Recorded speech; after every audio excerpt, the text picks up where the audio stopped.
to Adobe Live on this wonderful Wednesday. Today, my name is Tim, and I am, as always, joined by a fantastic guest, Mohamed Chahin. Hi, how are you? Hello. All good. All good. How's it going? Oh, it's brilliant. I've already seen, like I'm looking at your work right now. I have it open. We are, I think we're in for a good stream today. But before we go there, I think it should be mentioned that we are not alone because, as always, we have our wonderful community right next to us in the chat. So why don't I have a quick look at who is joining us today? By the way, if you're watching this on YouTube, do come on over to Behance. That's be.net/Adobe Live. Once again, if you're watching on YouTube, that's fine, but you're missing out. So come on over to Behance, be.net/Adobe Live, and you can join the chat and chat to such people as, let's see where we are. It's up there. We have someone called Stefan, who's from German streams, also has joined us. We have Sean, we have Sandrine, Oliver, Michelle, Lauda, Jane, Jack, hi Jack, and we have Andreas and someone called Tim. I don't know who that is. Oh dear. Hang on, do we have some echo going on? I hope not. Sandrine. Maybe you have two tabs open. I hope not. I hope it's not me. Oh dear. Right. Cool. Oh, Kieran Lewis. Hi, Kieran. Was nice meeting you in London. Right. So now, back to you. First of all, for people who don't know you, who are you? And what would you like to talk and, of course, do today? Yeah. I'm Mohamed Chahin.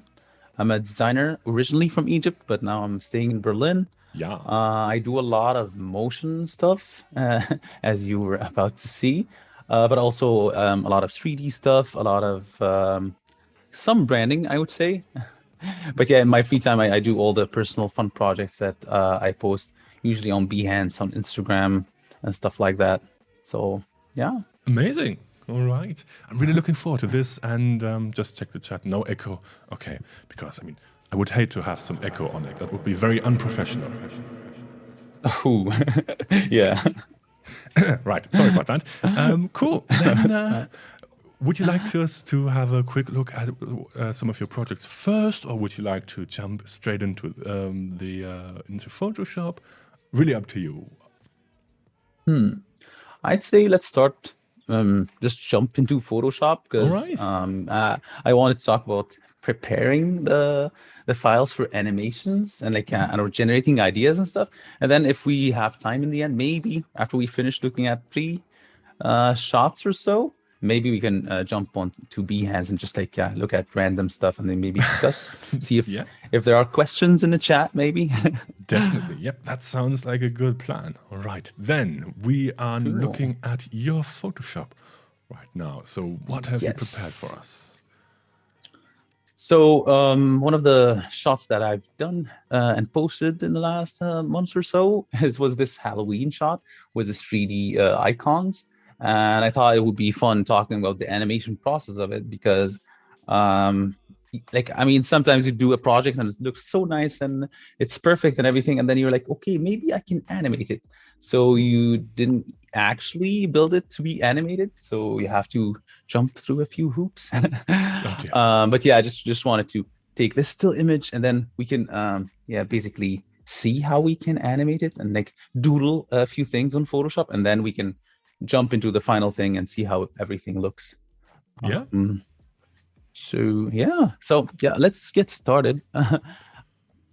So just so I understand, this is just a flat image. There's nothing. Oh yeah, this is just a flat image, nothing.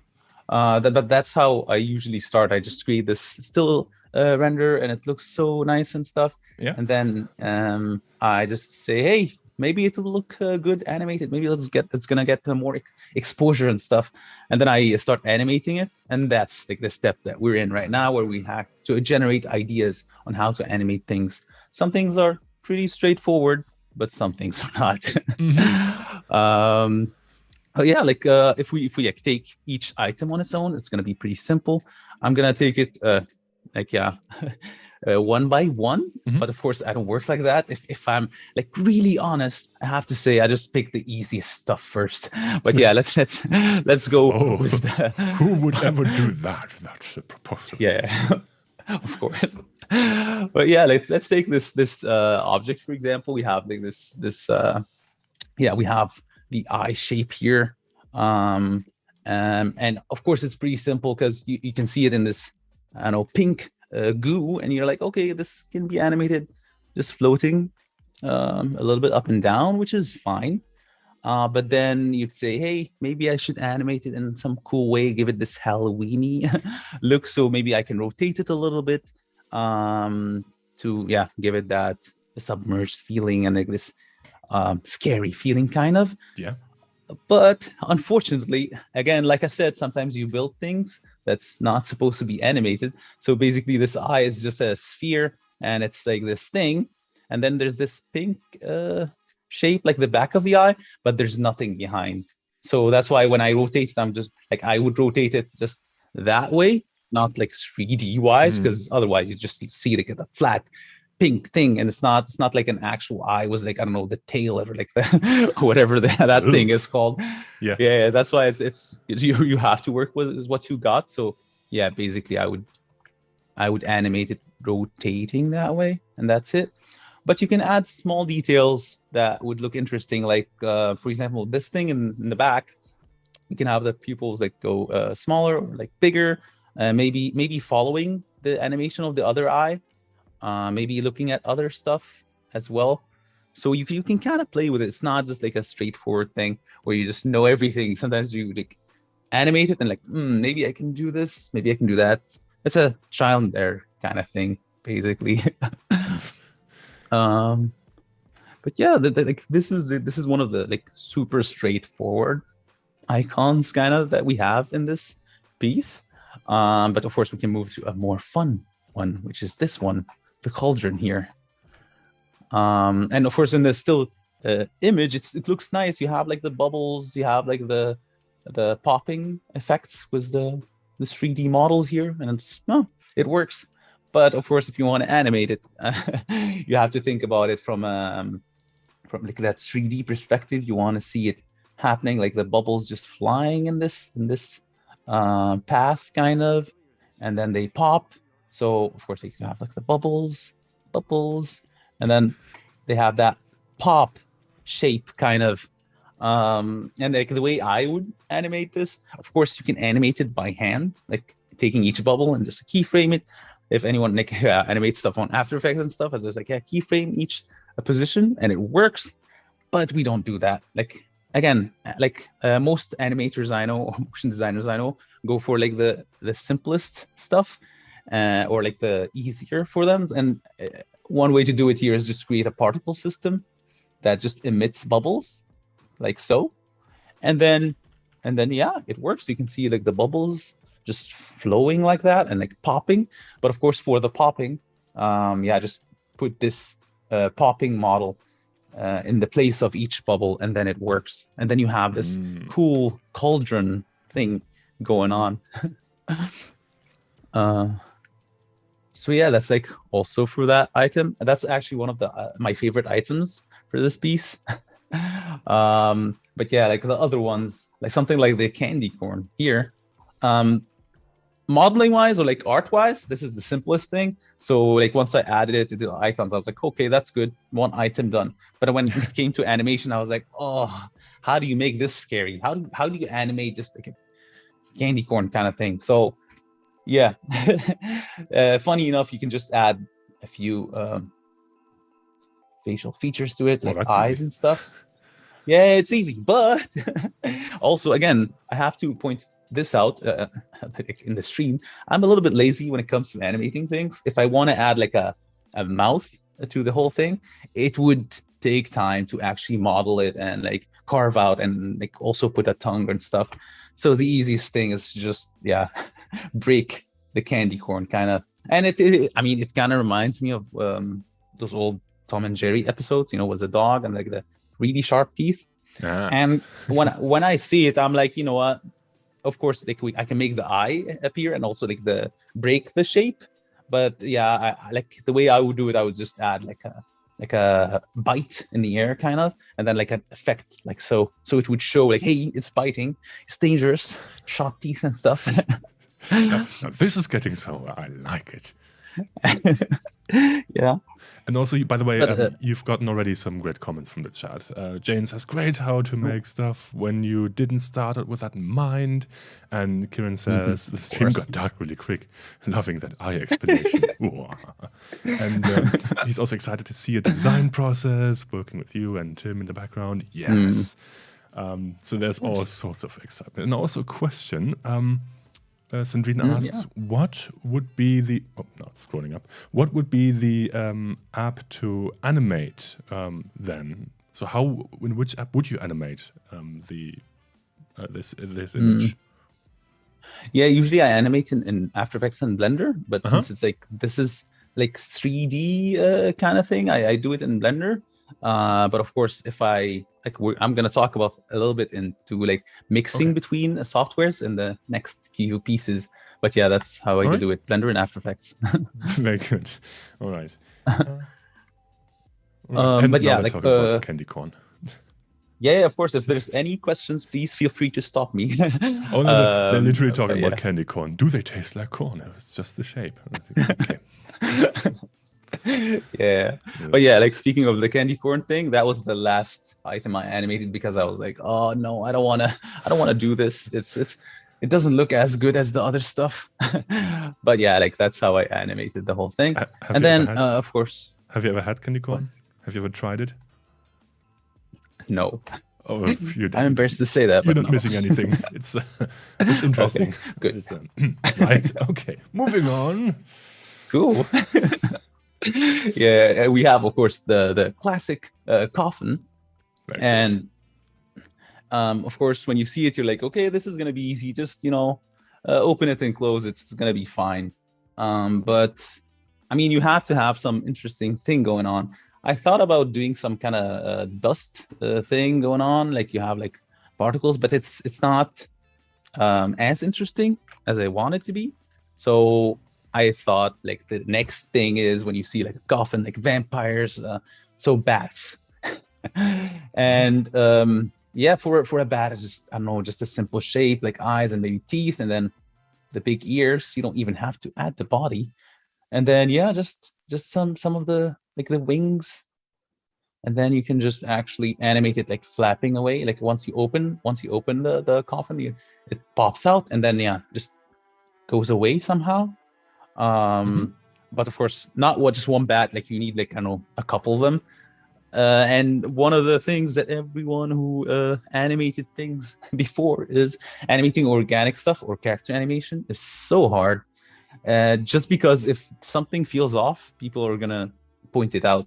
Because like you see it everywhere. So if something just a little bit off, you'd be like, "Ooh, this is some kind of uncanny valley kind of thing." It's like no. So that's why it's good to have like references for like flapping creatures and I don't know, maybe like flying birds or something, and then you can animate something like that. Yeah, just the coffin popping out, and also you have to have that bounciness, and then yeah, just like a few bats flying out of screen. So yeah, that's extra work for the animator. Once I decided I'm gonna animate this, I'm like, oh, okay, bats. We have to create more bats for this piece.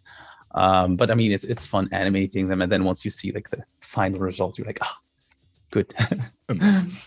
You just need to take some slow motion footage of your pet bat, and it's gonna be fine. Exactly, easy. I think you have a couple of those lying around. No? Yes, of course. Yeah. They're sleeping right now. It's don't want. Of course. Yeah. Yeah, moving on to the candles, that was also like, that was pretty straightforward because there's not a lot of moving pieces. Of course, you can do it with physics and like a physics simulation with like fire and stuff. But again, go do it the lazy way. If you see any candle and like it's moving because of the intensity of the flame or like some wind, The easiest thing to do is just to scale it up a little bit, or maybe actually scaling it down. So the way I did it is to actually put the scale with some kind of noise. So it gives you a random value every now and then basically it's like scales to a certain range, or like scales down to a certain range, and it works perfectly. And you can do just the same for the other one, like a bigger one, and then like the smaller one. And then oh yeah, of course, the flame shape, like the geometry, you can do that and it works. But again, you have to do it also for the light, because there's a light source where the flame is at, and then you have to also make like a random value for the intensity, and then it gives that nice feeling to it. Yeah, we need some definitely need some glow on this one. Yeah, but I wanted to add like some wax melting. Oh, that's one of the things I ended up not doing, because after I added it, I try to make each animation loop in a way, and then if it melts and then it goes away, it feels so off. You're like, no, it's not looping correctly. So I decided to remove it and just have it with the flames just like scaling up and down with the intensity of the light. By the way, Sean asks, scale with noise? I assume you mean a wiggle transform. So you have like something in After Effects, a wiggle, and then you apply that to the scale. So it scales up randomly up. Is that right? Yeah, I think like in different softwares, it's called different things. Yeah. But like in terms of like, like a scale, like let's say it's a scale of 1. And then if I apply like noise or wiggle or something, it's like just remove, like switches the value to different things. But yeah, maybe it's wiggle in other softwares. I don't know.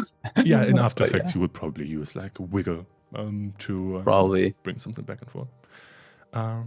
We actually did something quite similar in the past few days on the German stream. It was fun.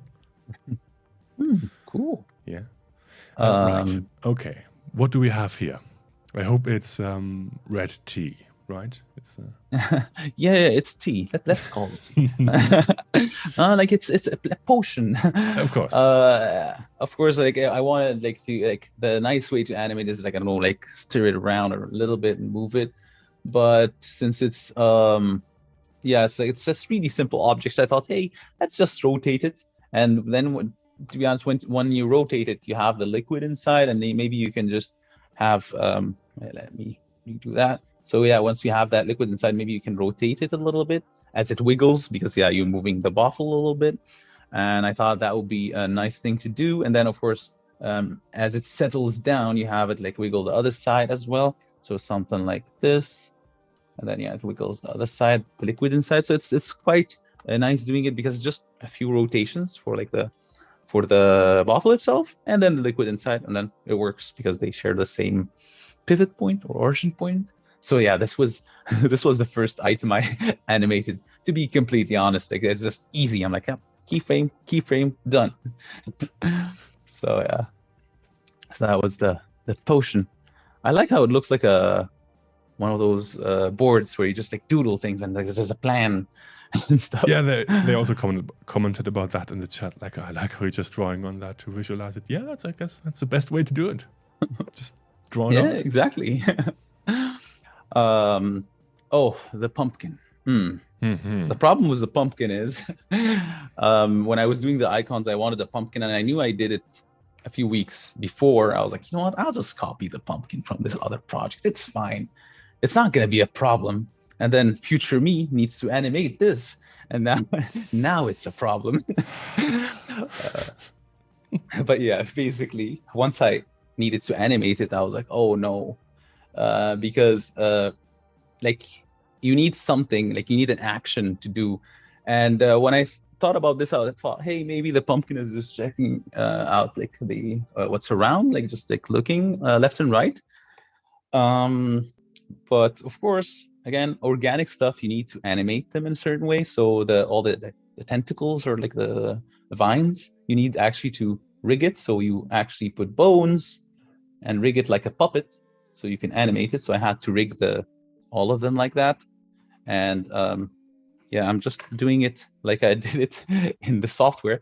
I just ignored this knot or like this like a swirl there. I was just like, you know what, it's fine. no one's gonna notice, and no one noticed. Just to be no, just to be clear. And then yeah, the bone here, bone there, and then yeah, basically when it turns around, there's like of course the secondary action. It wiggles a little bit, which is nice. But another tip for animation, it felt unnatural when it just like looked around and then back, because the blinking was missing. So I had to include like some kind of a blinking action. I just added geometry up top, and then once I needed to blink, it just goes down, and then yeah, it blinks. But so whenever you animate a face or a character and it feels off, just add some of those natural things that you forget to add, or like it feels so natural that you're like, oh, I don't know what's missing. It's the blinking or a smile or something. It's a classic. But yeah, like thing after that, the clients say, "I know it when I see it." Like, yeah. Yeah. But sometimes it happens is true. a lot. You only know it when you actually see it, and like, oh yeah, that was definitely missing. Yeah, it's always like that. That's why it's good also to have some kind of reference footage. So if something doesn't work, just act it out and then take a video of it, and you're like, oh that's why. So yeah, that was it for the pumpkin, and then animated it. It worked with the blinking and everything perfectly. Oh, and the zombie fist here. For the zombie fist, basically after I made the whole thing, and I was like, oh, this is nice. Unfortunately for animation, this is not usable. So I had to recreate it, because when you create something for animation, it needs to be in its like relaxed position kind of. So I needed an open hand. So I basically deleted this green part of it, like the fist, and I decided, hey, okay, let's do it again from scratch. And then again, you add like the bones to rig it like a puppet. So you have bones here, bones there for each like finger, and then yeah, basically it goes like so. And then you can close it like so afterwards. So yeah, now like actually after I finished modeling the whole thing, again, like I said before, you have to take reference footage, like a video of like your hand just like, you know, closing the fist like that, so you can animate it, because you do it in a specific pattern. So you have to do it a couple of times, like, oh, okay, that's how it works. And then you can animate the hand moving. And again, since they're just floating like that, so again, I'm just floating up and down, and then it works. There you go. Yeah. Right. And then my favorite item, the broom here. When I was creating this, I had one of those. I don't know if you're familiar with like the Disney Fantasia. It was like, you know, Mickey Mouse was the magician's hat, and like the brooms and the buckets of water. But basically, this is it, like the shape, everything. And then when I needed to animate it, I was like, okay, first of all, if I want to animate this, I'm just gonna do like a sweep motion there. So like a couple of frames here, maybe like there, and then like a couple of frames here. So just a quick one. And then yeah, you have like the broom here, and then like the shape. Yep, something like this. But then maybe some smoke, because again, if you're just sweeping, there's some smoke coming out. And two problems that came with this part. Like when you do it, like this is supposed to be a little bit squishy, this part, when it touches the ground. Yeah. And also when I animated it just like one way and then the other, it felt so unnatural, because usually when you sweep, it's actually like two times. You do it two times, like over and then the other way. So I was like, okay. So it basically went that way, and then again that way, and then back. So it's interesting, all the small actions that you do and you don't even think about, but then when you need to animate, you're like, oh, that's how it's done. Yeah. So you don't want to look at like a paintbrush. Actually, want to look like it's sweeping something. Exactly. And again, since it's getting squishy, I did the rigging thing like a puppet. So I added bones. I know this sounds weird on a broom, but like bones. So it's actually once it touches the ground, I can like rotate those bones a little bit so it gets squishy. And since I like talk through the whole piece and how we're gonna animate it, let's see the animation now. Right. So if we play it, yeah, you can see, yeah, we can start again with each item. So this going up and down, this just moving around, and then maybe the pupils that's dilating and getting smaller again. Yeah, cauldron, bubbles, bubbles, bubbles, and pop. The candy corn. Yeah. Aha. Yeah.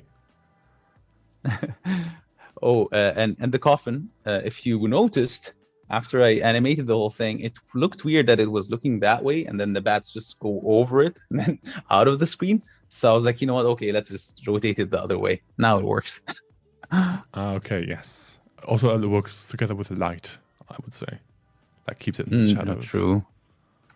True. And then the candles, you can see like it's like the scaling and the intensity of the light is different. The potion, the pumpkin blinks a little bit, and the fist, and of course my favorite, the broom here. That's lovely. I do like the broom. Yeah, and it makes sense. It makes sense now. It's like, now it works. So yeah, that's the Halloween piece that I did. It was super fun to animate, and also it was. I personally, I think when you animate each item individually, it's nice because it doesn't have to follow a story as this item on its own, and it works. But of course, if you animate the whole scene, you have to follow a story. Like, why is this animating? Does like the light here add something to the story, or does it feel off? Mm-hmm. So yeah, I think it's fun just doing like individual items like this. And of course, it's it's not like those are separate items. They still all belong to the same scene. So we can see like the light from the candles that illuminates the candy corn, the coffin, and even the hand a bit. So it's still sort of all like ties it all together. It's not just they don't exist in a vacuum. Yeah, that's true. Like the cauldron, especially with the warm. Yeah. Yeah, I like how it looks. Also, like the reflections on the glass and stuff. It's quite nice. That's sort of the small details you only tend to notice when you actually look at it for longer rather than just on Instagram, like scrolling. Nice. And scrolling further. And then you're just off. It's like, I don't care anymore. It's like, oh no, there was so much work into that. Oh wow. Tell me about it. And also, the chat says, how brilliant seeing all the green scribbles come to life. And Michelle says, very cool. I love the shortcut for the candle flames. It looks great. And also the unicorn really likes the coffin with the soft close. It's just like, whack, down. And there's like a down, yeah. And Reebok Mike says, cool That's beans. cool. The coffin is ace. Right. Lots of appreciation from the chat. I can only concur. Thank you. My personal favorite probably is the broom, just going back and forth. Yeah, it's same. But yeah, if there are not any questions, we can move to the next piece. Or if there's any specific question, of course. I mean, there was a specific comment about the red liquid, which clearly was blood from a Transylvanian widow collected at midnight. Sandrine, thank you. You have a very vivid fantasy. Okay, all right. We're just going to take it like that. Makes sense. I pretend it's a health potion. Okay. Yeah, it's a health potion. That seems more friendly. Right. Yeah. Okay, yes. Cool. Let's move to... do you want... That's like some spoilers for the... Yeah, exactly. No, let's start from scratch because also like this scene, it's to be honest, I kind of like it because it has this. I mean, it's cat matrix anyways, so you can see like the cats, they're sitting in this tube, and like you can see like the life support thingy over there, and the bubbles. So it's kind of a fun piece I did with Blake Stevenson, also known as Jetpacks and Roller Skates. He did like the 2D doodle, and I did the 3D stuff. And after I finished the whole 3D thing and tested some light settings. I was like, okay, you know what? After I finish the lighting, maybe I can animate it as well. And yeah, it was. I want to say it's easy, but it's not easy. It wasn't easy at all. Because yeah, it wasn't built for animation, so I had to like yeah, do some walkarounds, like tricks here and there. But yeah, let's talk about it. I mean, there's some obvious stuff that we can animate also from what we talked about in the last piece was the Halloween stuff. The bubbles, always the bubbles. It's like cheating kind of. Just like all those bubbles, because yeah, of course it's in this tube, and you can see it as like Matrix, or I think like Mewtwo when in the movie when it was like in the tube as well. There's always bubbles coming up. So again, I do it with some kind of a particle system, and it just emits bubbles. The only thing that I would add to this is again, I prefer to have animation loops. So to have a loop with this thing, because the particle system starts and ends, so you can see it start and end. So basically, you just take a few bubbles, animate them by hand to hide the loop, so it's seamless a little bit. But otherwise, it's super straightforward. Just take the bubbles, because if I don't do anything to the scene, just add the bubbles and all of them and moving, you'll feel that it's animated. It's nice. So yeah, that's one of the first things. This is a classic technique also from movie compositing. It's called Zeta, stuff in the air. In this case, I guess it's water or other liquid. But yes, adding like some dust, clouds, or bubbles in this case can be a really nice way to add depth to the whole scene and yeah, just liven it up a bit. True. Lovely. Yeah, because I mean, animation is it's all smokes and mirrors. It's not. It's just like take the viewer's attention. It's like smokes and mirrors. It's not magic, unfortunately. You've just loosened my belief in movies. I thought it was all real. Oh yeah, unfortunately, it's not. Oh, damn. Right. Okay. But yeah, like it's just like the bubbles. It's like the first thing to animate. Super easy. The particle system is easy to set up, and then yeah, like the other thing that's simple to animate as well. If you wanna, you have a lot of buttons and dials and stuff. You can take some of those and maybe turn them on and off, and then yeah, it loops. It's nice. It looks techy. So that's an easy way to do things as well. But yeah, unfortunately, we have to go for the organic stuff as well, like the cat here. So for the cat, yeah, first things first, it's in this liquid. So a good thing to do is just, of course, take the whole cat and then just animate it up and down slightly. And just, it would look nice.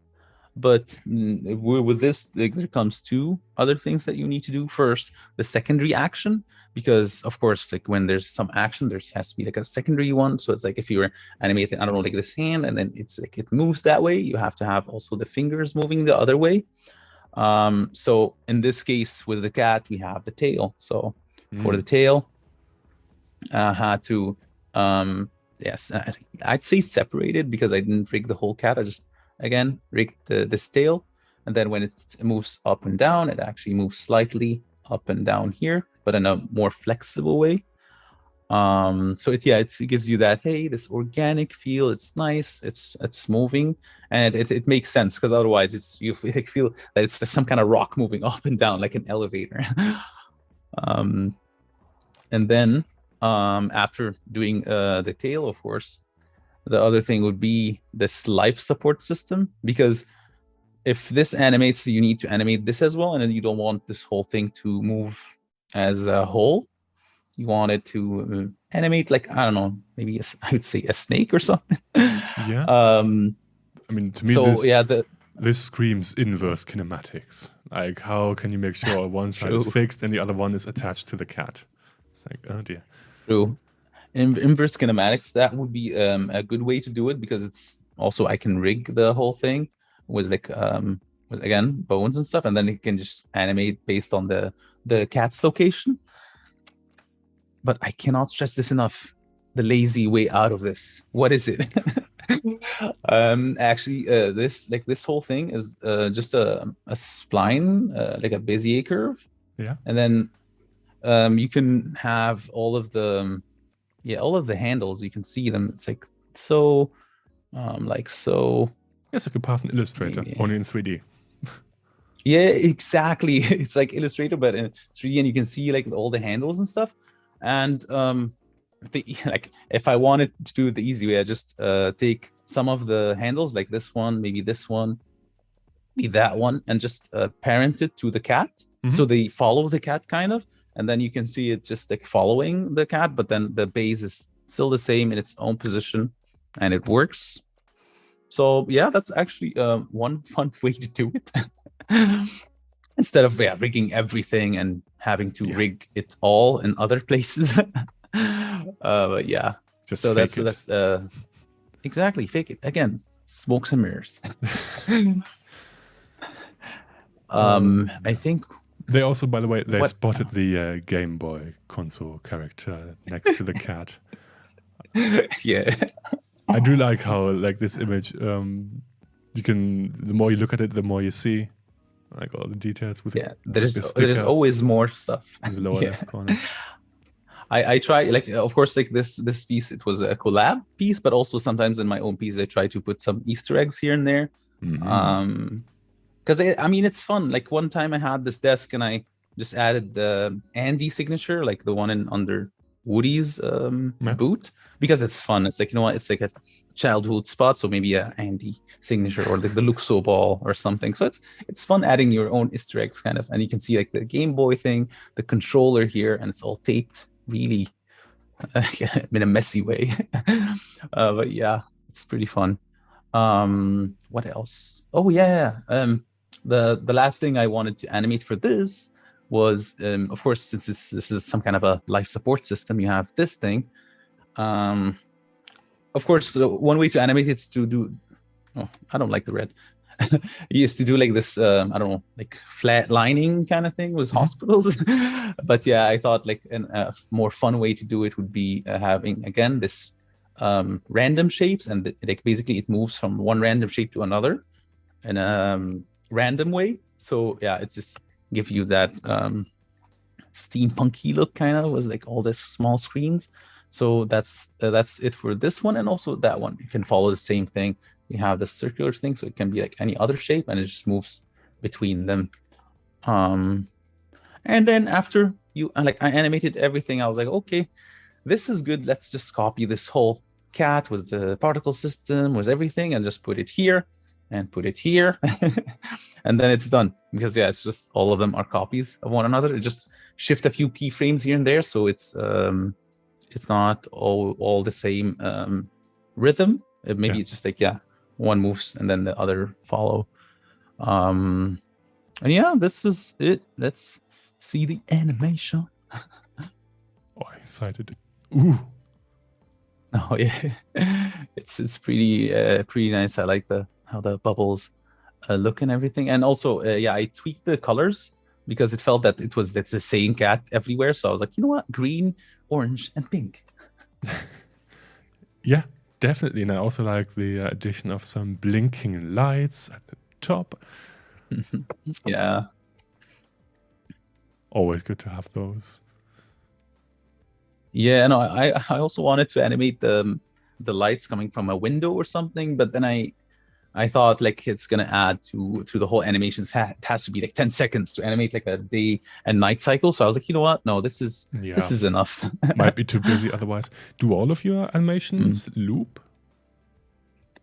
I try to make them all loop, but if it's something with like a simulation or something that's really heavy, no, like then I just put it as like a 10-second thing, and don't make it loop. Okay. Yeah, sometimes it's just not possible to have something loop in a way that's achievable within like a time frame that's reasonable, unless you want to spend like a year on an animation. But then you won't get anything else done. Yeah, that's true. And yeah, sometimes it just works as it is, and or it's actually part of a bigger animation, like a motion video. So you can just cut it like, and it's fine. It's just a few cuts between each shot and it's fine. So yeah. Do we have any questions from chat, or should I continue? They are now talking about the NES controller, and Sean says, I missed that. Good eye. Yeah, it's like the Easter eggs. I especially do like the tape, where the controller's just taped to the wall. It's just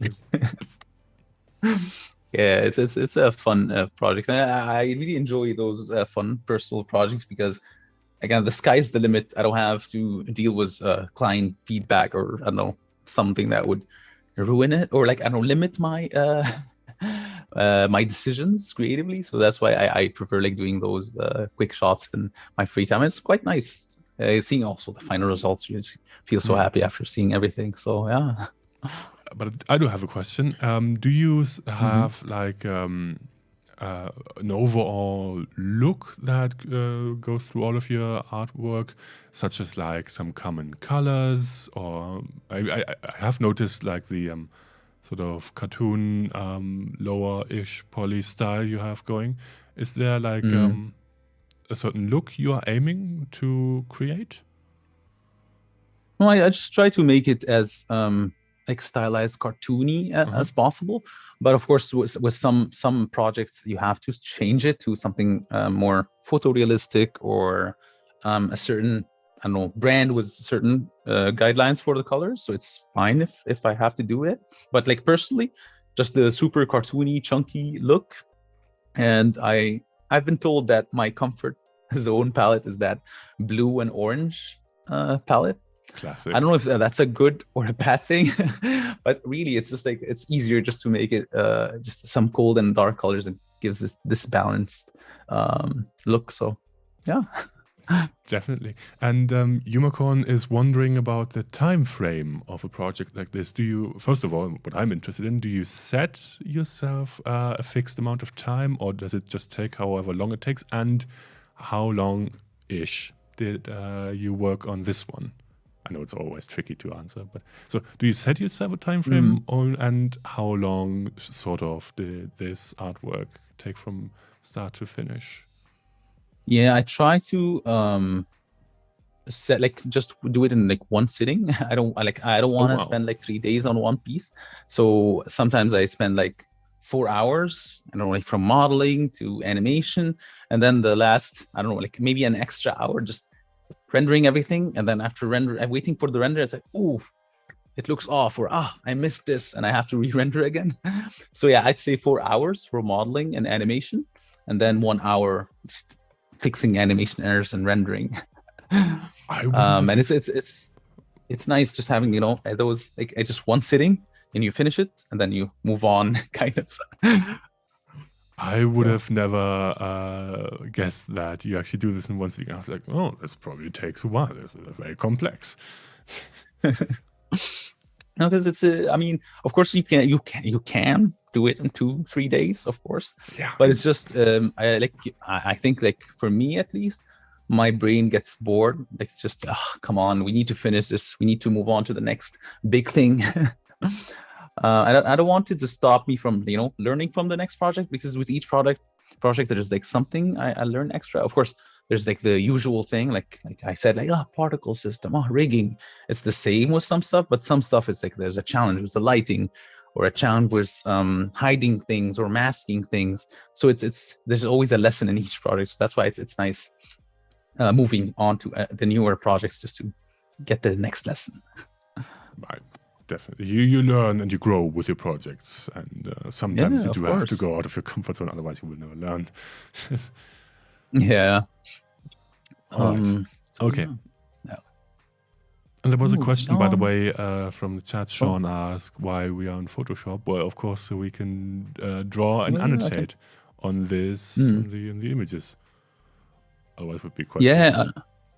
And also, I wanted to actually animate traditionally a little bit on Photoshop, just to see, because sometimes, like, even when I was showing the broom thing here. Hold on a second. Yeah, I was animating the stuff with the broom here, and the thing is, you can see like the actual curve of the animation. And like I want to animate it like traditionally, but that would take us like, I don't know, like an hour. So just to do the brooms, and I just want to show as much as possible. So you do sometimes So, also do some classic frame by frame animation in Photoshop? Oh yeah, because sometimes it's just good to have a rough sketch.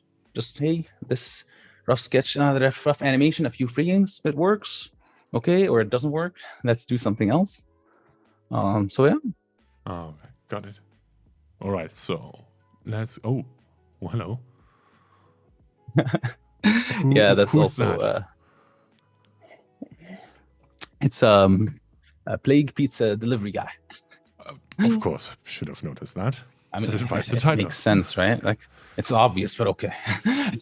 No, actually, it's one of the. Oh, that's all. Yeah. Oh, One of the fun projects that I've done was Blake as well.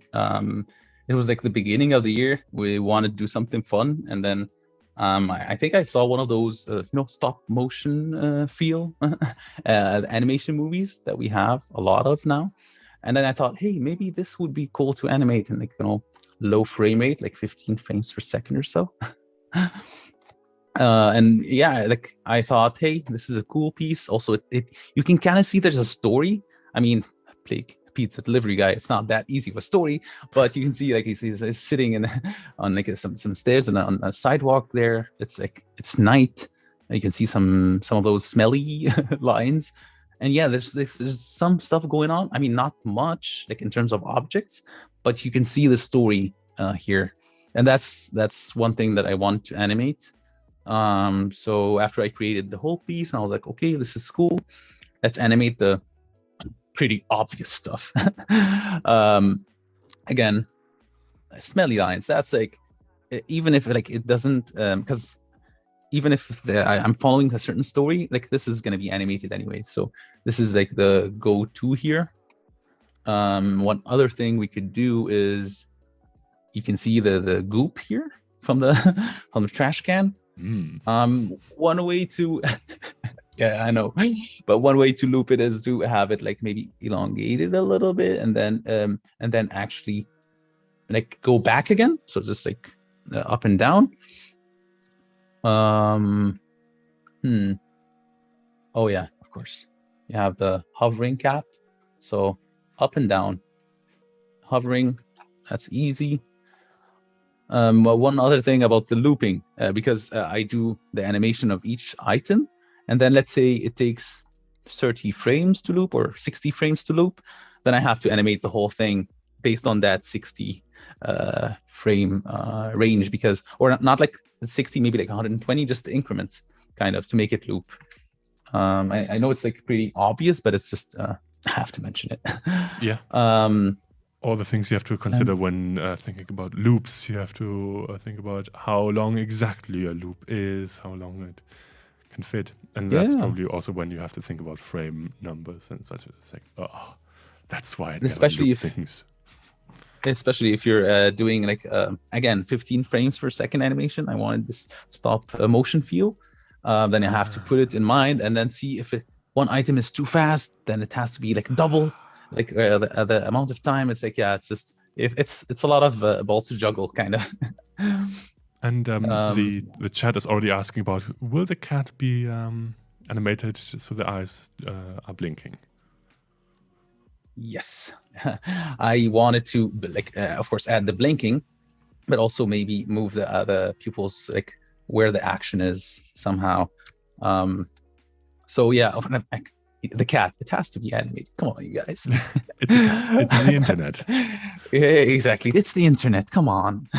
Like I don't want people just waiting outside my house like, hey, why didn't you animate the cat? Like, of course I'm gonna animate the cat. But yeah, like, okay, so with the cat, yeah, the cat is gonna blink and everything, but now that's I animated like the stuff that's gonna loop anyways, what's the story? That's the question. The problem here was this guy, like he's sitting and there's the staff with like the skulls and everything. So I thought maybe having him do like some kind of I don't know, like a magic thing, but it wouldn't be as cool, and I have to do a lot of like movement. So I thought, okay, this wouldn't work. I want something that works and something more chill and can be looped. So a nice thing to do is I thought like, hey, we can just animate like the head moving like so, of course here, and then you can have a couple of frames, and then yeah, it just moves, looks somewhere here, and then something happens and he like needs to look back.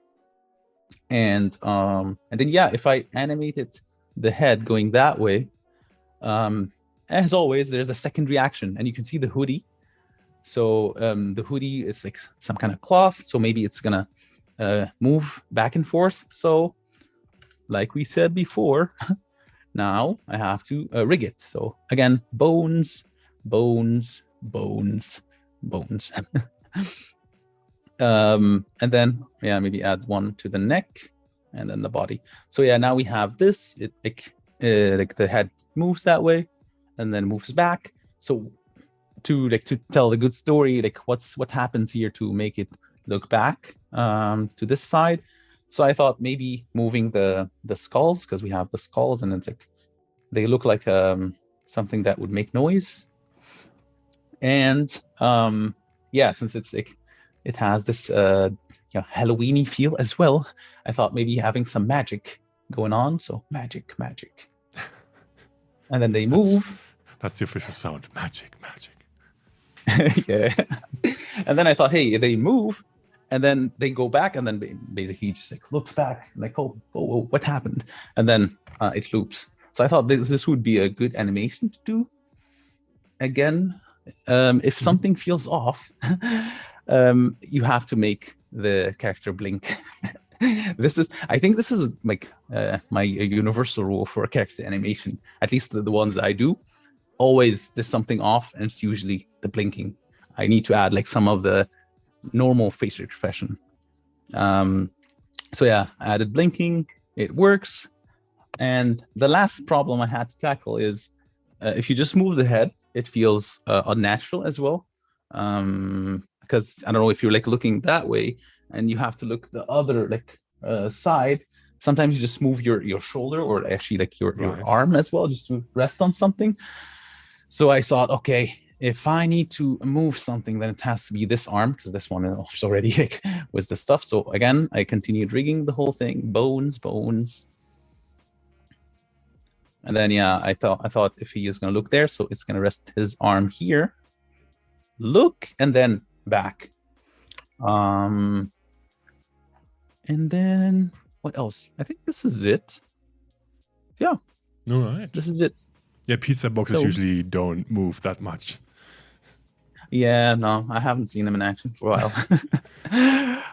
Oh yeah, and then of course when you put everything together, like Ooh. Magic. Yeah. Wait. Yeah, the animation for the light that came really late in the pipeline after I finished everything. Second reaction, you can see the hoodie like in the back moving. Oh yeah. Right. So it's a lot of stuff to do, but it's really fun once it's like everything connects, kind of. And I also do like the reflection of the blue light that's coming from the left. How do you actually, I mean, this is not really an animation question, but how do you set up the lights? Do you already think about like different colors? Do you have like a classic 3-point setup, one from the front, one from the back, and one from the side? Or is like, how do you go about setting up lights for your scenes? Usually for lights, the safest way is the 3-point light system, but sometimes it doesn't fit the story. Maybe it should be darker. Maybe I'd like with a certain scene I have to have one source of light. So it really depends. But like for something like this where there's no buildings in the back, nothing affecting anything, I can have like freedom of like creative freedom with some stuff. Like you can see I added like the spotlight kind of, there's a main area light, so it shows like it lights everything. And then the blue, I just added it because it felt too dark on the side, and I just wanted something to get that rim light effect kind of and show the silhouette. Right. Yeah, that's important, definitely. I Mm. do also like the mix between on-screen light sources such as the skulls and the uh, atomic cheese emanating from the trash can, and the eyes, of course, but also off-screen light sources like the blue Mm. and the spotlight. So that's definitely a very good mix. And I think in the chat they concur. First of all, they say the cat. Umacorn likes the double blinking when the character turns. Oliver just says cool with a smiley face. Mohammed says nice job. And the skulls lighting up is also very nice. It's so good. Yes, definitely something you can just have on a loop and re-watch that. Coffin pizza boxes, they open and the slices fly out. Nice one, Sean. Only if there's That's pineapple true. on pizza, then they fly away, because that's clearly the work of something evil. Yeah, Right. one tiny detail as well is like the double blinking, or like the quick head movement. I think it's more animal-like. But yeah, it's just because the plague mask, plague doctor mask, kind of gives it that, animal look. So that's why I had like that quick double blinking and also like neck movement. But I think it works, that mix, kind of. Absolutely. So yeah. Yes. They're mesmerized in the chat. Cool. Well, I think, yeah, there we go. We have one more. One more, you guys. The final one. So, yes. well, what are we seeing here? I can clearly see house, which is lovely. I have a lot of depth of field, which is also great. A lot of bokeh. Yep. So, when you were creating this, how were you thinking about animating it? I mean, clearly, if I were to do something, I would say, like, yes, the smoke. Oh, yeah, particle system, maybe. Am I right? Yep. That's true. Oh, yes, I got this. Watch my Instagram soon. I'm also gonna. No, I don't think that will happen. All right, so take us through. What do you want to animate on this one? To be honest, this is pretty simple. Because I did that when I was traveling. I just had my laptop and I wanted to create a cute, fun scene. And yeah, one of the scenes that I created was this one, was the night feel, and then like the stars in the back, but it's super blurry. And of course, if I want to animate something like this, like you said, particle system, easiest way to do it. Like also, yeah, those particles. It's I prefer using them for clouds because they merge once they get too close. So it works for the chimney here. It works for the clouds as well. But of course, with the clouds, it's going to be tricky because you want a consistent shape, but maybe a couple just moving around, so it feels like, okay, this is moving, this is nice, and the wind is moving that way, or like you can see it from the chimney as well. But one other thing that you can do with like static scenes like this is the camera movement. Of course, like the shape that's in focus is like the house here. So if you make the camera move around it a little bit, like just a slight angle, you get a sense of like the scene itself, and also, yeah, just that depth of it. It's not just that static 2D illustration. Yes. So if you do that, you kind of get like a nice feel to it with the particles here, but like of course some of the clouds moving, and of course since it's like a starry night, like a nice thing to do is like some kind of shooting star, but it has to be quick. It has to be quick, and it has to have a consistent, like a big shape a little bit, so people don't miss it. Because again, it's blurry in the back, so you want to have everything visible, kind of, and you can do it again maybe here or something. But yeah, that's how yeah, starry night star. You can see some shooting stars here and there. So yeah, this is like pretty simple. You say it's nothing... simple. Yubaco in the chat says pretty simple. Oh yeah, right. Everything is simple if you know how to do it.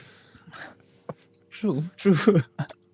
But yeah, to be honest, this is like one of the scenes just you make to unplug a little bit, at least like for me. So it's like, you know what, this is no pressure, no nothing, just chillaxing and doing it. So yeah, like I wouldn't say, like I said, like the cat matrix, like 4 hours, maybe Mhm. 5 was rendering.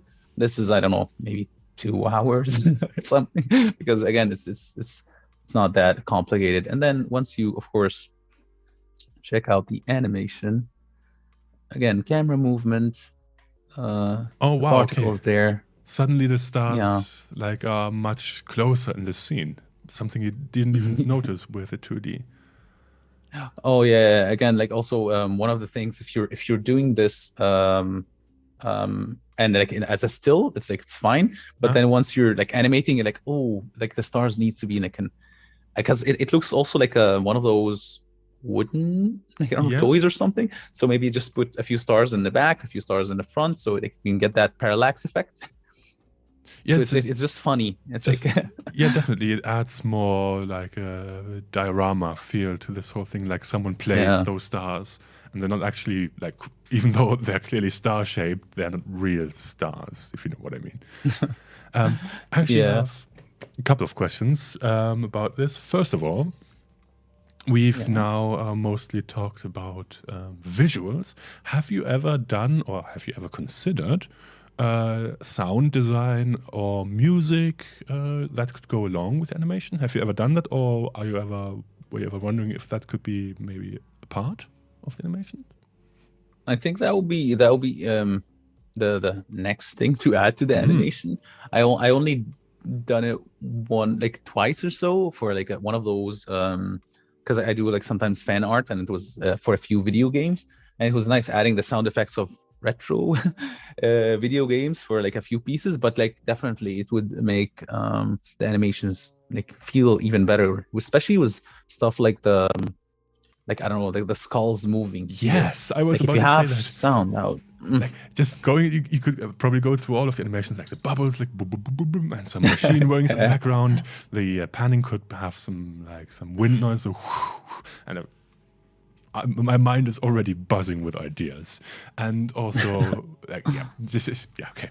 So yeah, I feel like this could really be the next step, and sound design can be so very much interesting, and also time consuming to of really course, nail it yeah. down. But one day I want to do a stream all about sound design. Like we've never done that before. Oh well, but maybe for a Mhm. later day. And the second question, which I wanted to ask you, is. So first of all, you are using Blender for the 3D part, right? Which, by the way, if the folks at home are wondering, Adobe is a sponsor, even a gold sponsor, I've just checked, of the Blender Development Fund. So definitely we're True. interested, because we also have some really cool things that can work together, such as substance materials. And here's my question. Have you ever, or are you using materials for these shapes, for these objects? And have you ever tried substance as a material? So, Yes. Yeah, actually, with some of the more photorealistic renders that I've done for clients, I used it with a few things, a few like props. uh-huh. And I did also a few models for Adobe stock as Oh, well. nice. And you definitely need like, you know, some, I don't know, some rust here and there, or like some scratches, and like maybe painting a few stuff on the model. But of course, like for this super cartoony stuff, and I just like do it like, you know, just one color, or just maybe Yeah. play with the roughness a little bit. But yeah, definitely substance. I used it because it makes it easier just to paint a few of the details on the model, especially if you're going to use it for like maybe a game, or maybe like a realistic scene, or AR maybe.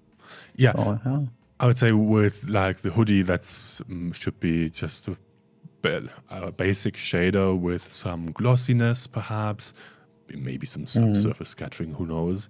But like the trash can, for example, that could like have some metal texture. And there definitely are also some video game inspired materials available on Substance. So oh, it's not all just fully fully photorealistic. There are definitely some video game inspired ones where you can see like a roof has some stylized tiles on it. So that could be very fun.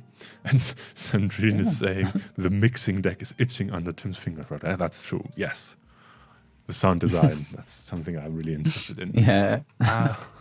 And Sean says, my mind is aglow with ideas. Yeah, that's right. A collaboration. Ooh.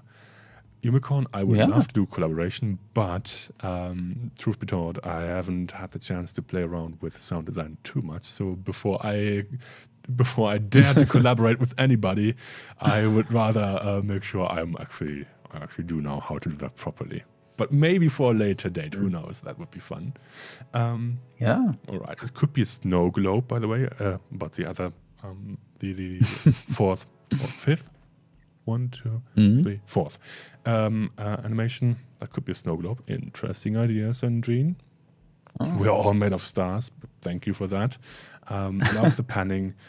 And Sandrine says, yes, the smoke, a little wind, some wind in the trees, slight close-ups or pan. I can add more if you want. I'm just giving directions.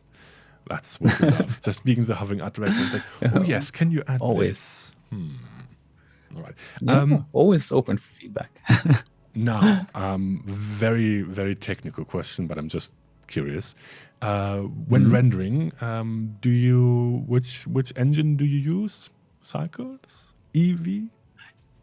Yeah, I use Cycles. Okay. And it works for me because it's like lighting is accurate and stuff, and I have 2 powerful machines. So just for like the people out there, like especially for animation, if I have like a deadline or something, I have a network drive that's shared between all of my machines. And then if you have the Blender files open on all of them, they can all render in the same path, and they can take turns with like basically the frames. So it works perfectly. I have a good system, and it's nice having that system, so you can produce the animations a bit faster and you don't have to wait as much.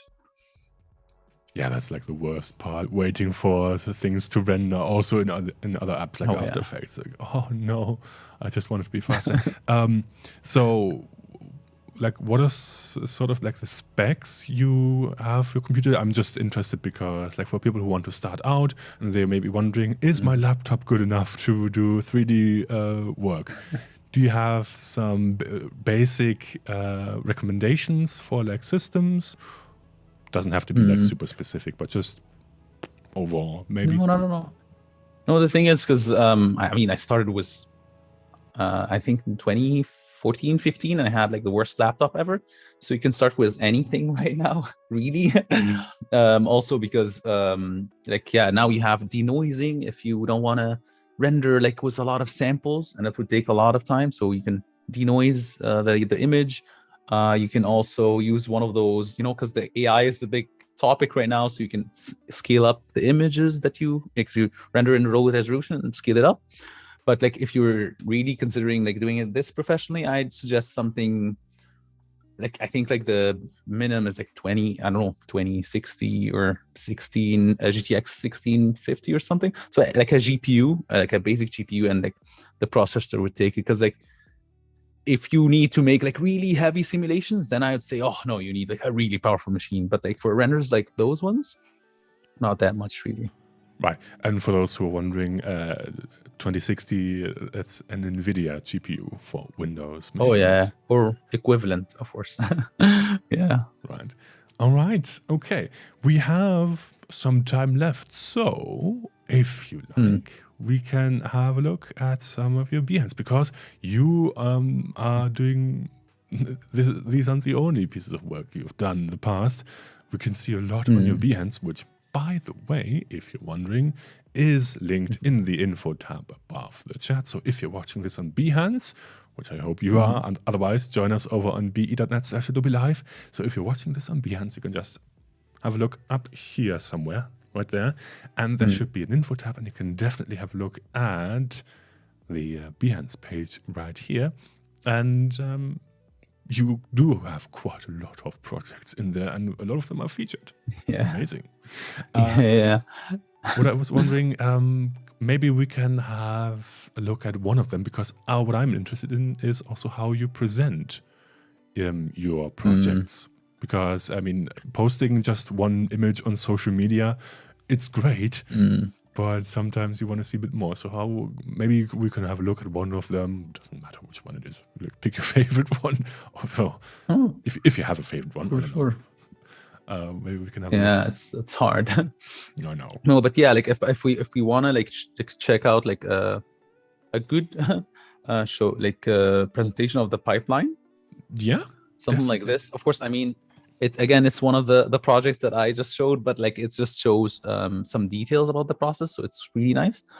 But yeah, like basically it's just showing like the steps. Like I take renders just to show the steps of creating things, and you can see it like, hey, I don't know, blocking the shapes first and just the easiest stuff like the pizza boxes, and then yeah, adding the more organic things on the way, and then you get like the final thing after a little bit.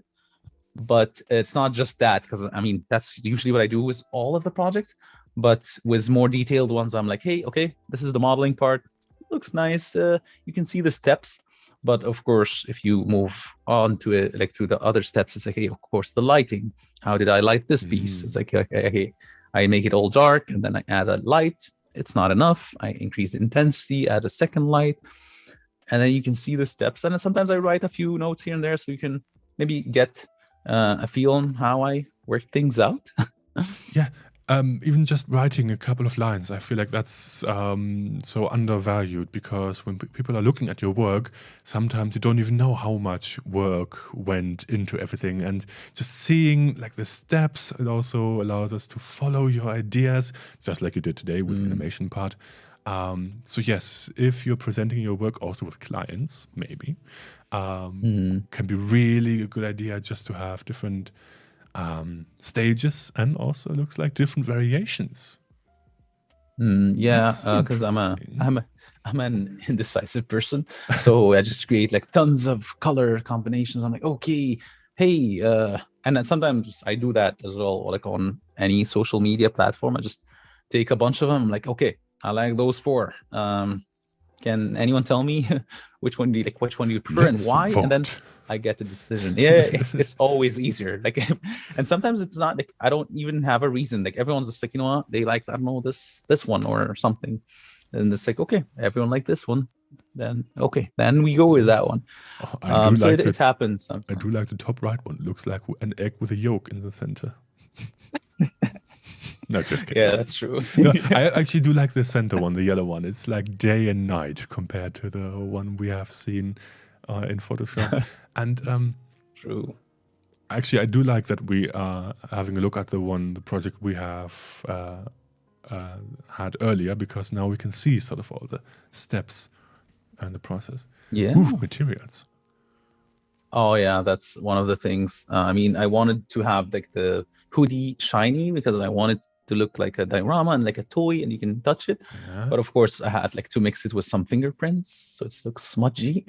Oh, some imperfections. I do like that. Yeah.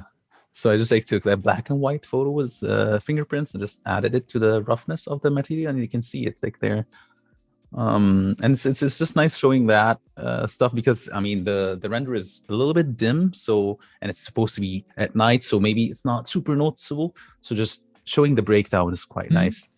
But I do think like just some tiny imperfections, even if you don't actually pay attention to them, they sort of add to the whole quality and look of the style. It's sort of like the light catches maybe slightly differently than without, and it just makes it more believable, even though it's of course a cartoon style-ish. But there you go. Yeah, exactly. And also, yeah, the subsurface scattering for the bones. Again, not super noticeable, but it gives it that extra kick. Yep. And then yeah, like sometimes I do that thing with showcasing the material next to the render, because it has the lighting setup as well. And some close-ups because the cat. The cat. So you actually like you have finished the process and then you go back and sort of do like the breakdown, or do you do that while you are working on the project? Like, what's the timeline For this one? for this presentation? You have some material shots, you have the stages. Do you do that while you are designing and while you're modeling, or is that like some just after the fact you go down and break it down again? No, I think if like I tried like doing it right after I finished everything, because like when I'm in this process, I'm like, monotasking. It's this tunnel vision thing. I'm like, no, this is it. Just finish the whole piece, and then once it's done, I'm like, okay, it's still fresh, so I can just like take like the close-ups, the materials, some of the breakdowns, and then of course just putting it here on Behance with some notes so people can understand like the problem solving stuff that I did on the way, and then finally showing the animation of it, and it's like nice, and okay, that's why, like that's how you get the final result. Brilliant. Yeah. Ooh, clay render, what's that? Okay. Yeah, just like the clay render, just to see the geometry and stuff, and 4K stuff. Like just tons of you can just go on and on. So, what is usually the resolution you export your animations? Is there like some standard one? How big do you go? Because I mean, resolution also means render time. Ooh, usually it's 1600 by 1200. Okay. That's my go-to like for the whole like modeling process and everything. But sometimes if I need to post it somewhere with close-up or something, then I go like higher, 4K or 8K. Yeah, but still, of course, it depends. This is like something that depends on your hardware sometimes. If you need like something bigger than 4K, then yeah, you have to consider getting a much stronger hardware. Amazing. All right. I do. Oh no, there's more. No, go on. I want to. I mean, there's more, but we can. No, we can stop. I do like. I want to see more. I do like this project. Okay. While we're here. Yeah, because this is like the project where I put all of my collabs with Blake in one big thing, and you can see all of them and like the breakdown, and it's like it's just fun just to have it like, hey, this is 2022 collab project. You can see all of them, and you can see of course the modeling process of the cat editor. And I mean, it's yeah, you can see it's like some cat sitting there on its, I don't know, it's like an editing machine or something. I don't know. It's like Blake's concept, to be honest. But it was a really interesting concept. So I was like, you know what? This is it. I'm gonna do this. There you go. And it's quite nice. It's because yeah, I can see like the goldfish thingy here, the Pac-Man. It's just like random stuff. The milk in the fridge. I hope not a microwave. But yeah, just it's just a fun piece. And then again, it's just the modeling of it. It's nice. It's fun. But what I really enjoy is playing with the lighting, because you have like the default one, which looks nice, and it's like, oh, this is good. And then you can actually tweak it. It's like, oh, this looks more interesting. It's night, and you have this glowing thing. You don't know what the cat is working on. Do we want to know? That's the question. Oh yeah, I'm not sure, honestly. But yeah, you can see the lights, different lights. Oh, of course, if it's a window, and then it looks interesting. Oh yeah, some kind of a thingy here. So it's just just playing with the lights, just to see how it plays with the scene, storytelling. It affects the storytelling as well. So it's just quite nice. So yeah, just more projects, tons of projects. Okay, all right. Oh yeah. Ooh, I think we have seen this one before. Yeah, I think like this is like all of the collabs. You can just go, and it's crazy. Like all of them look like toys, but more. I feel like I can see some obsession with cats. Stop me if I'm wrong. Yeah, a lot of cats, and I think last year me and Blake, it was a lot of skulls. So I think cats is a good thing. Yeah, a good topic. And who's this? Catman? No, that was like it's like just Batman. We wanted to do like a piece after like the Batman movie and stuff. So that was it was a fun piece as well. Just the characters sitting there, just depressed a little bit because again the movie was so dark. But it's a good movie. Right. If you like, we can also have a look at Yeah. some different projects if you prefer. We have about 10-ish minutes left, minus of course outro and everything. Yeah. So we have maybe one last one, like or we can ask What the chat can if we? they want to have a look at one specific in particular, maybe. Yeah. I mean, I'm torn between game remix because like people, love the stuff that they can relate to, or I don't know, some random renders, or Okay, I don't know, chat. abstract renders. Yeah, Chat. remix Let or us random know. renders. Let us know. And by the way, while they are deciding between the two, they have noticed the temperature in the lower left corner of the screen, 22 degrees. I don't think that's right. No, I think it's because it's linked to Alexandria, where I'm from. So that's why. Like 22 degrees in Berlin. I don't think so. No, it's not. It's not. It's not 22 degrees in Berlin. It's a lie. It's just like they had a whole conversation about that. Depressed cat. Yeah.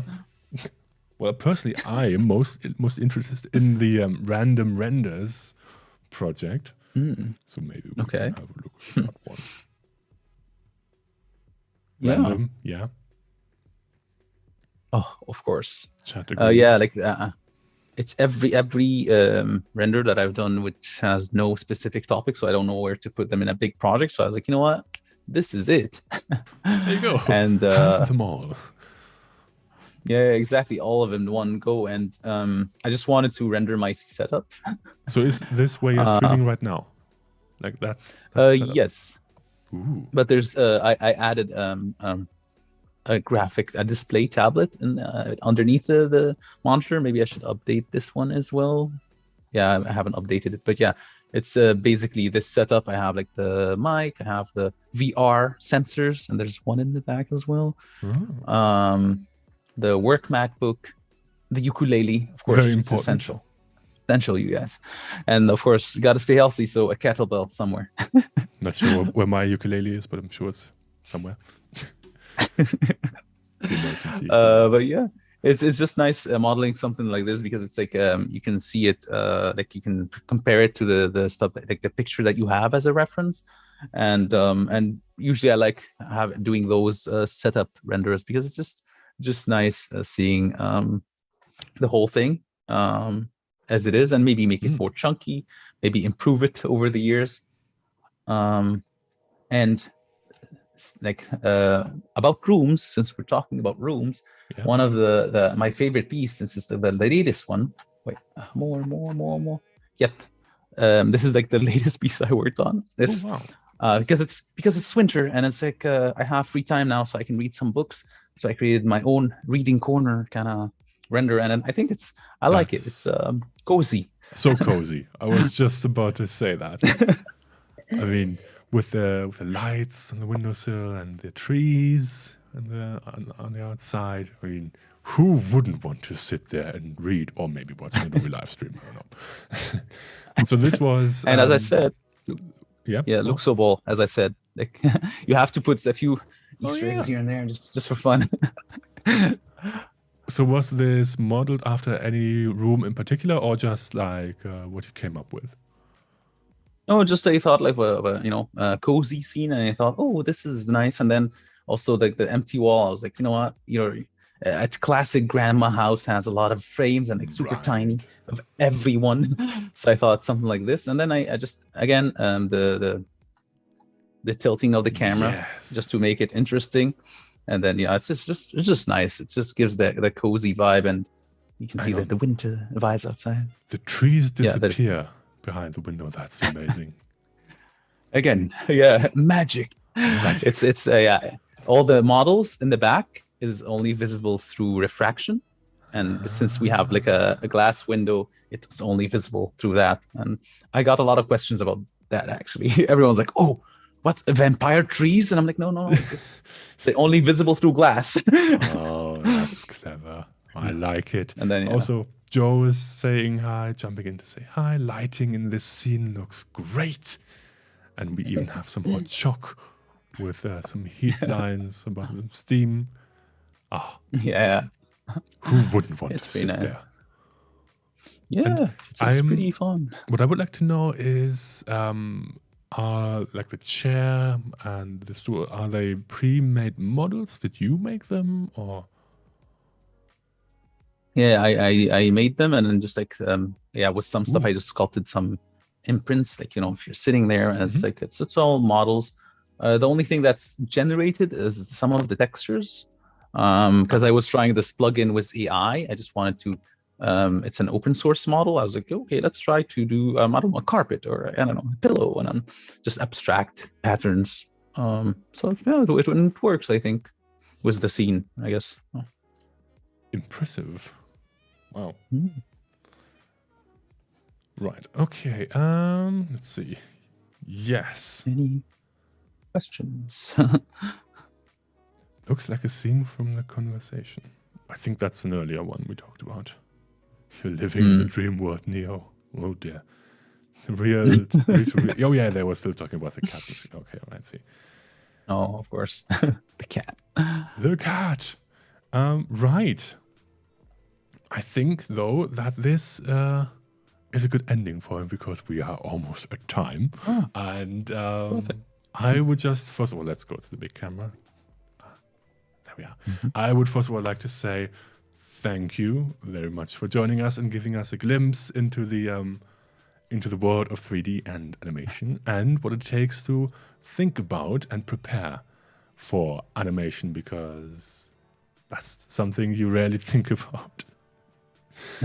Especially if you're not Yeah, used but to thank you animation. for having me. Definitely. Yeah, no, thank you for having me, and it's always fun to talk about that kind of stuff. I can talk about it endlessly, of course, but I it think was so. nice showing the process, of course. All right. But Yeah. for now, just gonna have to do something real quick. There we go. All right. Cool. Just have to figure something out. Right. That is all the time we have for today. So, like I said, Awesome. thank you very much for joining us. And of course, we will be back. This isn't the last stream, neither for this week nor for this year, but we're very close because on Friday we do have one more stream, and it's going to be all about Adobe Express. I'm just going to check. Yes, it will be, of course, with the one and only Liz, and it's going to be about infographics for social media. There you go. It's going to be all in Express. It's going to take half an hour, and you're going to learn a lot of things. And we will also be back next week. And I'm just going to check the table. Yes, we do have more streams on Monday with Karina Lindmeyer joining us for some illustration and winter theme. We also have Joe joining us. And of course, we also have Tony, who will be working in Express. So do make sure to join us again next week, which will be the last one for this year. Ooh, amazing. So, from all of us over here, I hope you enjoyed this stream. Stick around for the coming ones later this week. And of course, if you like, the US streams later today. And do you have any last words you would like to mention before I end the stream? No, it's all good. Like, thanks for having me. It was nice, and yeah, I'm definitely gonna check out the next streams. Brilliant. And yes, do check out the portfolio. It's all linked up on Behance in the chat. So from all of us over here, see you around and have a wonderful Wednesday. Bye for now.